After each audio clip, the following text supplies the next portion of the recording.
So last time we just started seeing Savitri's reply to death. He was making all kind of wide statements, half true, half false. And Savitri has to take care of both the half truth and half false. One of the most important arguments which he was pushing forward was what Savitri was calling love is after all nothing but the secretion of physical glands. There is nothing like love, true love. And that's a very cruel, very crude, very disastrous kind of a statement vis-a-vis love. Either he has not truly understood the sense of true love, or he is purposefully distorting the matters to drive a point home, to kind of frighten Savitri, go back, this is all useless, what you call. It could be both, you see. But I think there is a truth in both the aspects. He was frightening, he was trying to drive out Savitri, and at the same time making a very genuine statement. What man calls the passionate love, the emotional aspect of it, all those things are but nothing but physical aspects. They do not really come from any deeper soul, which is a fact of life. In most of the cases, it is a vital love on which the entire world is running. And when there is only the vital love, then there has to be death. There has to be death, you see. So from that point of view, he is making his first argument. And Savitri is now going to take care of all of them. She is not only giving, to begin with, a standard response to what he was talking, a standard reply, a standard argument. She is going even beyond that. She is going into some kind of luminous depth of the occult of the entire working and bring out that occult more forcefully, more emphatically, while she is putting forward her argument. Therefore, we can also say that this argument between Savitri and death is not only ratiocinative argument for the sake of argument, counter argument, like a debate. It is not that. It is a force against a force. She is releasing a certain force, emotional force. He is rather releasing first an emotional force, basing everything, passion, gland, whatever you want to call it, to see. By that, he is throwing a kind of an emotional charge against Savitri. It is that which is going to make impact on her. Savitri is going to counter again with another occult force. So it is a force against force which is now being really conveyed in the entire debate. In all these 3-4 cantos, this is what you have, you receive.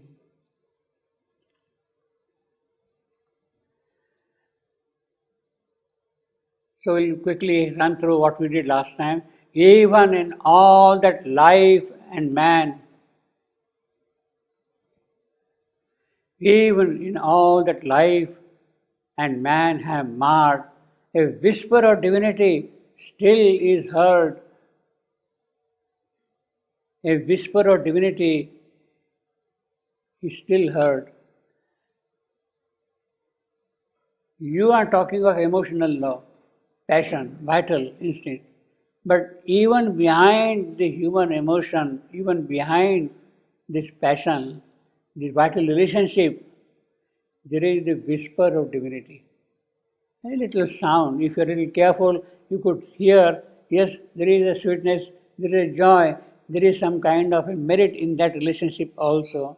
Still is heard, a breath is felt from the eternal spheres. So all life is not just vain, life is not all vital. There is the breath of the eternal spheres.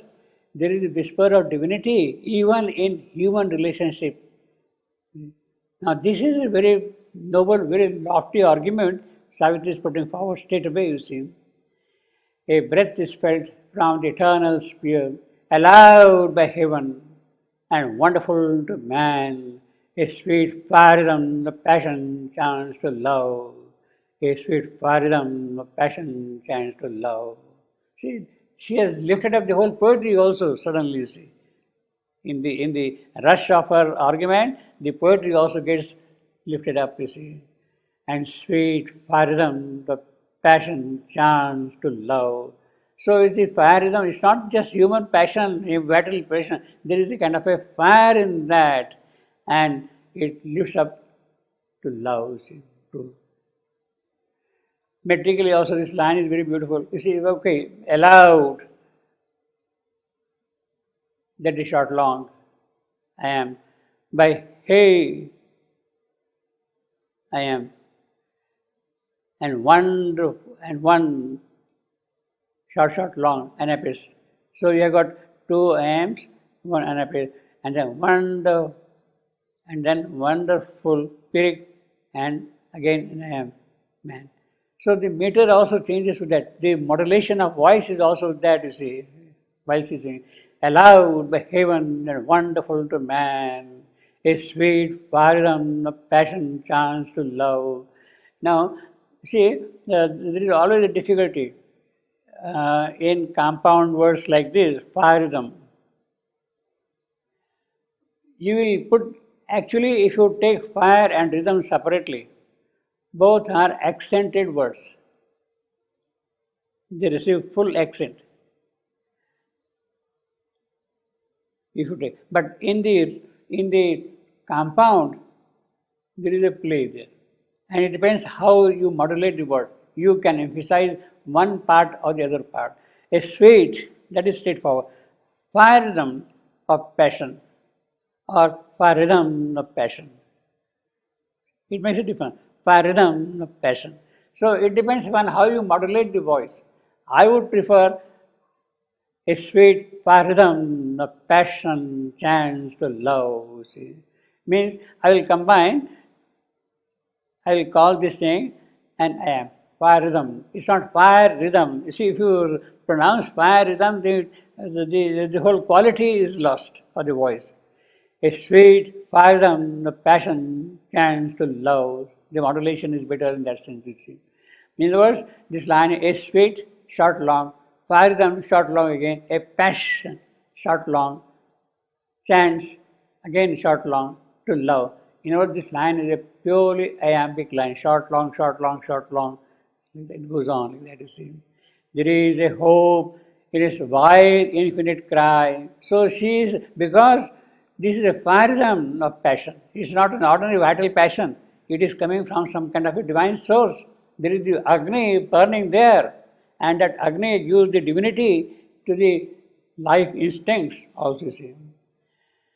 There is a hope, therefore there is a hope, because the Agni is burning in that, you see. In its wide, infinite cry, it rings with calling from forgotten height. So it comes from forgotten. You have forgotten where from you have come, but it sounds from there, you see. And when its strains are hushed to hiving the soul, again, you see, hiving souls, very difficult word. The wings which can take you very high up, you see, hiving the souls. And when she strains, when is strained and hushed, now how do you pronounce it?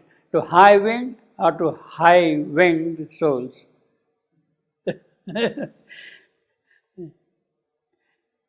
I would prefer to put it like this, and when strains are hushed to high winged souls. Means I will put stress on high and less stress on winged. Although winged is a little heavy word than high, but still rhythmically, and when strains are hushed to high winged souls, then it builds up suddenly. See. I don't know whether you see the difference or not, but there is a difference between that. You see. High winged souls is better than high winged souls. You see. So therefore, while you are reading, although the matter is there, still you have to see the rhythm of the whole line. You see. Enunciation of poetry is important from that point of view. In terms of English, wing carries a better weight, better stress than high. But here in the movement of the line, high becomes more prominent than wing. And when the strains are hushed to high winged souls, and this alliteration of high and hush gives that kind of weight also to that, you see. In their empyrean, this burning breath survived beyond the rapture scores of sun, that flame forever pure in skies unseen, a voice of the eternal ecstasy. So the whole line is a description of this fire, basically. You see, burning breath, core of the suns, flame,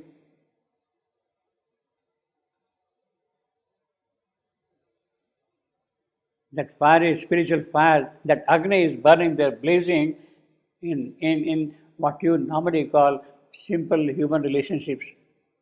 But it's not that. Even behind that, there is the fire burning. The Agni is there. See? That flame forever pure in skies unseen. Now, this is a different kind of an argument Savitri is putting forward. He was giving a passionate argument, emotional argument, physiological argument. She is now lifting up to the level of the occult. So that is the clash of force again. She is always bringing in her argument the higher force against that. You see.